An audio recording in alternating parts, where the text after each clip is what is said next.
Salut tout le monde et bienvenue pour cette nouvelle vidéo. Avant de commencer, n'oubliez pas de vous abonner, de liker la vidéo et de la partager. Vous pouvez aussi rejoindre le Discord. Et maintenant, on commence. Aujourd'hui, je vais vous apprendre à faire des formes géométriques avec le langage de programmation Python. Donc c'est un langage de programmation haut niveau, c'est-à-dire proche de l'humain, en tout cas plus proche de l'humain que du fonctionnement de la machine, ce qui le rend plus simple d'utilisation. Donc aujourd'hui je vais utiliser le module Turtle pour faire des figures. Et donc je vais faire des petites figures géométriques avec le langage Python, donc c'est possible. Donc je vais faire apparaître des figures géométriques sur mon écran. Donc là déjà je vais mettre hashtag module, même si ça sert à rien. Là ce que je mets c'est juste pour me repérer moi en fait. Quand je mets hashtag et le texte derrière, il n'est pas compté en fait, il sert juste à faire par exemple la décoration, plutôt à se repérer dans son code, ou aussi dire aux gens de s'abonner, de liker la vidéo et de la partager, et de rejoindre le Discord. Et oui, je l'ai fait. Alors maintenant on s'intéresse à ce que je vais faire après là, mon hashtag module que j'ai mis ici, c'est mon frère, donc là je vais mettre print, c'est juste pour se repérer un peu, pour s'aider, pour voir ce qui se passe, s'il y a des problèmes. Initialisation des modules, plutôt importation des modules en fait.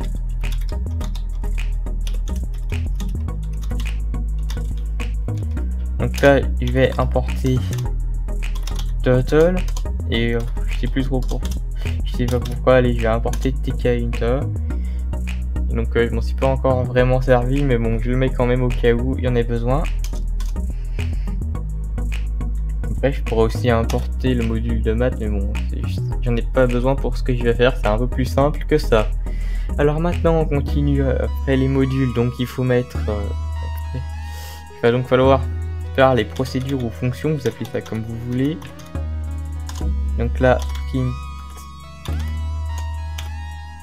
pour se repérer du coup je mets initialisation.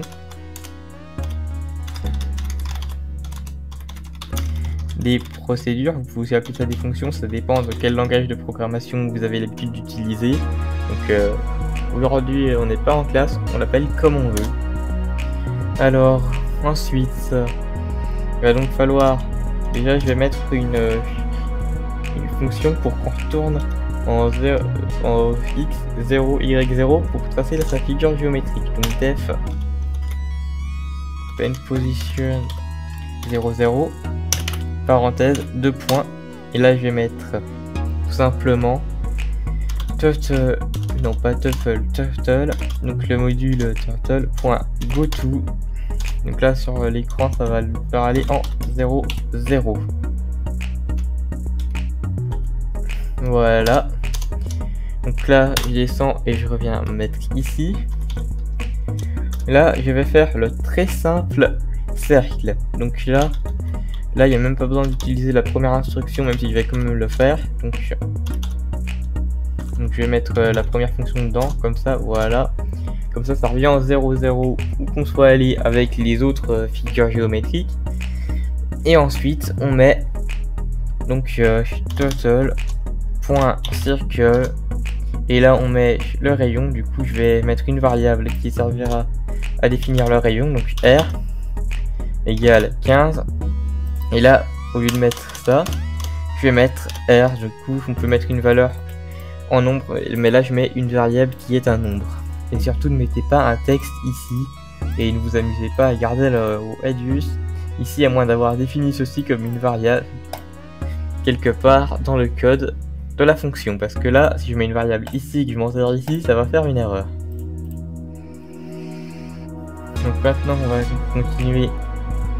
Après le cercle, donc ça c'est encore assez facile. On va faire donc def. Alors on peut faire un triangle rectangle ou un carré. Donc là je vais faire square, donc le carré. Hop. Donc là, plus utiliser longueur et largeur qui soient les mêmes choses, on va créer deux variables différentes pour se repérer un peu.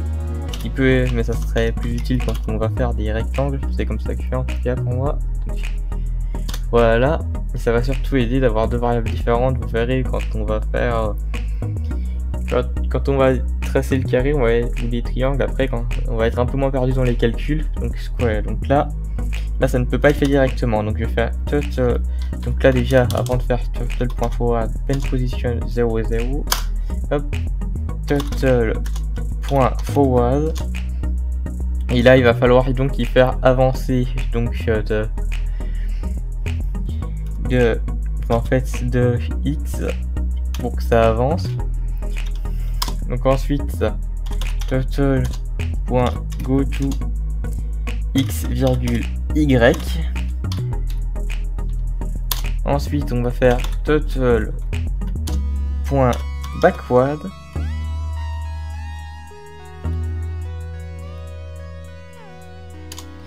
de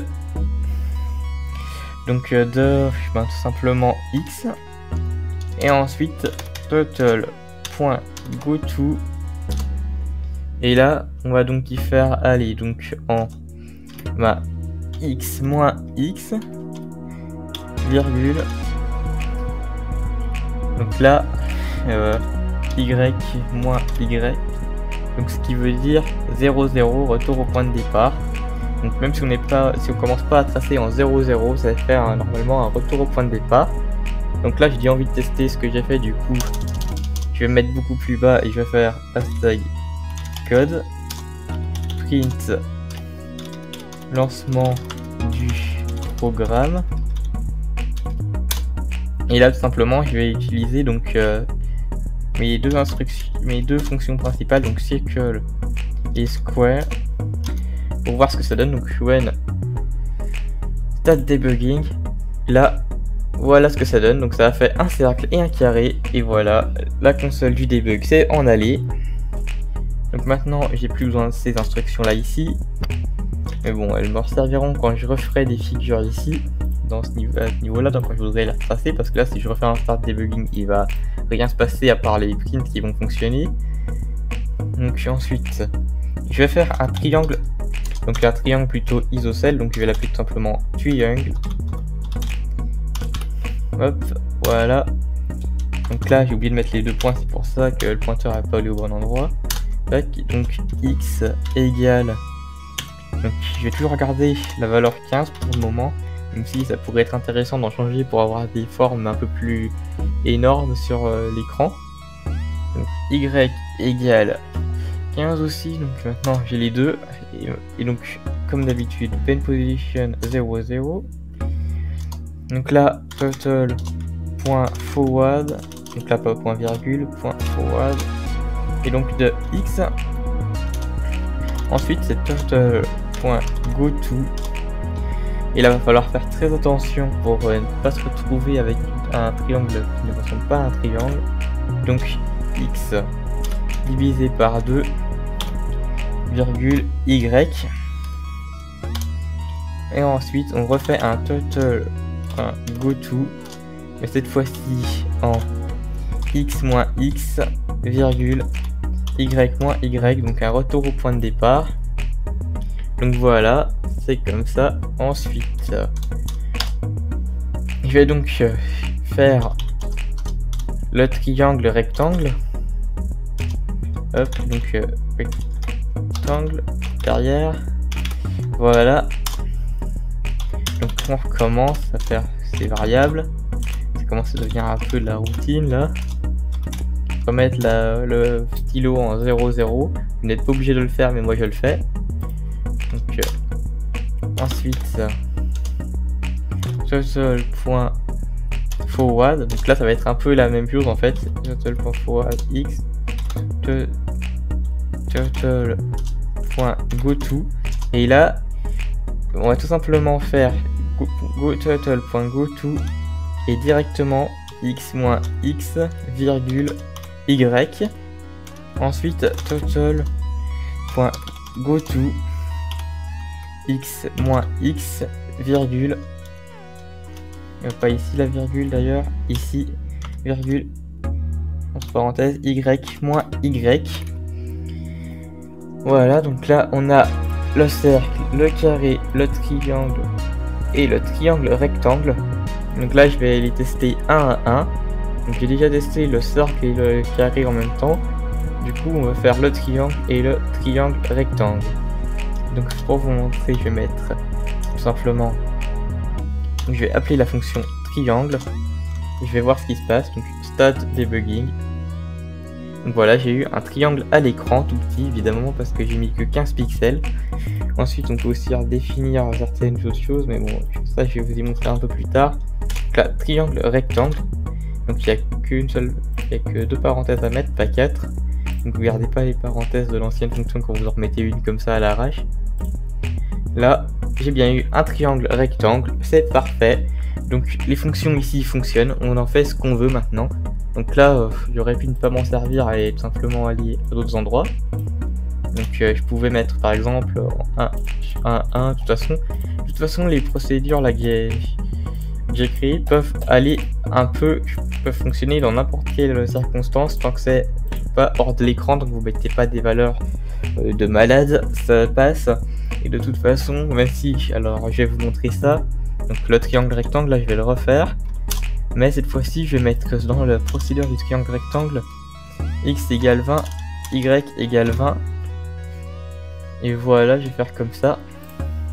Donc start debugging, là j'ai toujours un triangle rectangle qui apparaît à l'écran. Je peux aussi enlever pen position 0, 0. Donc ça c'est juste le temps de faire un petit coup de debug pour vous montrer en fait ce qu'on peut faire, parce qu'en fait on peut faire, hop, là je vais faire 2 triangles rectangles. Je vois une start debugging. En fait ces procédures ont marché là comme vous avez vu. Bon après ça a juste fait un triangle rectangle sur un triangle rectangle parce que j'ai pas mis de, parce que là je vais faire de toute façon un total.forward. Là par exemple, là je vais avoir 2 triangles rectangles. Donc on peut faire ce genre de choses, voilà, 2 triangles rectangles, mais allez. Maintenant on va faire d'autres choses. Donc là je vais remettre mon pen position 0, 0. Donc maintenant un petit bonus, donc je vais vous montrer comment on peut s'amuser à redimensionner par exemple l'écran Turtle. Donc là par exemple si on veut juste avoir rien du tout à l'écran, en fait on met Turtle. Donc là il y a clear screen pour qu'on n'ait plus rien. Donc là ensuite il y a Total, donc là ce point screen c'est juste pour afficher, et screen size en fait c'est pour définir la taille de l'écran. Donc là 1280 720, ou alors si je veux profiter de mon écran Full HD 1920 1080, Total.screen when start debugging. Donc là j'ai un écran Total qui s'affiche et s'en va. Donc voilà comment fonctionne un peu ce module. Vous avez déjà les bases pour utiliser celui-ci. Et en attendant, vous pouvez continuer d'expérimenter par vous-même les fonctions de ce module. J'ai moi-même pas fini de tout essayer de ce que je pouvais trouver. Et sur ce, on se dit à plus tard pour de prochaines vidéos sur ma chaîne.